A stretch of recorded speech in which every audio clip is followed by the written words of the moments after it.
बहन की शादी को 6 साल हो गए, मैं कभी उनके यहाँ नहीं गया। ईद शब रात अम्मी या अब्बू चले जाते थे। एक दिन मेरी बीवी मुझसे कहने लगी कि आपकी बहन जब भी घर आती है उसके बच्चे घर का हशर नशर कर देते हैं, और आपकी माँ जो हमसे चुप चुपा कर कपड़े, साबुन और कभी कभी को चावल के थैले भी भर के दे देती है। अपनी माँ से कहो ये हमारा घर है, कोई खैरात सेंटर नहीं।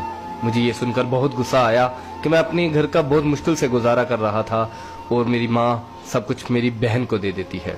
बहन एक दिन घर आई हुई थी तो उसके बेटे ने टीवी का रिमोट तोड़ दिया। मैंने माँ से गुस्से से कहा कि माँ, बहन को कहा करो ईद के दिन आया करे, और ये जो आप साबुन, चावल और ये जो चीजें देती हो इनको बंद करें। माँ चुप रही, लेकिन बहन ने ये सारी बातें सुन ली।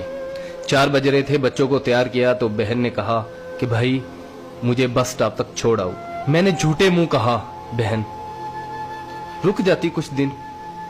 बहन मुस्कुराई और बोली नहीं भाई, बच्चों की छुट्टियां खत्म हो रही हैं, मुझे जाना है। फिर जब हम दोनों भाइयों में जमीन का बंटवारा हो रहा था तो मैंने साफ इनकार कर दिया कि मैं अपनी जमीन से बहन को हिस्सा नहीं दूंगा। तो माँ ने कहा कि बेटी का भी तो हक बनता है। मैंने गाली देते हुए कहा जो कुछ भी हो जाए मैं बहन को हिस्सा नहीं दूंगा। मेरी बीवी ने भी बहन को बुरा भला कहा, वो बेचारी खामोश थी।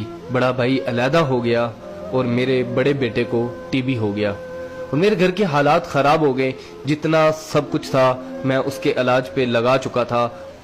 मेरे पास इलाज करवाने के पैसे नहीं थे, मैं बहुत परेशान था।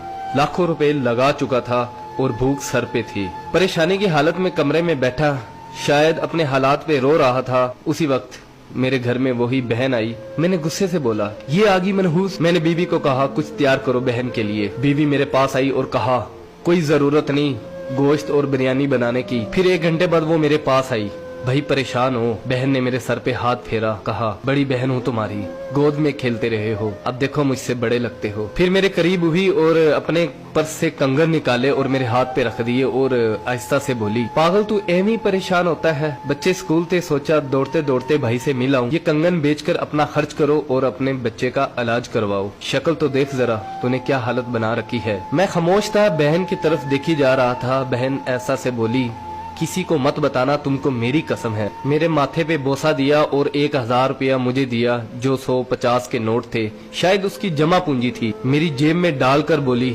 बच्चों को गोश्त ला देना और परेशान मत हुआ कर। जल्दी से अपना हाथ मेरे सर पे रखा, देख कितने बाल सफेद हो गए। वो जल्दी से जाने लगी तो उसके पैरों की तरफ देखा तो टूटी हुई जूती पहनी हुई थी और पुराना सा दुपट्टा ओढ़ा हुआ था। जब भी आती थी वही दुपट्टा ओढ़कर आती थी। बहन की इस मोहब्बत में मर चुका था मैं। हम भाई कितने मतलब प्रस्त होते हैं, बहनों को पल भर में बिगाना कर देते और बहनें भाइयों का जरा सा दुख बर्दाश्त नहीं करती। मैं हाथ में कंगन पकड़े जोर जोर से रो रहा था, उसके साथ मेरी आंखें भी नम हो गई। अपने घर में खुदा जाने वो कितने दुख सह रही होगी।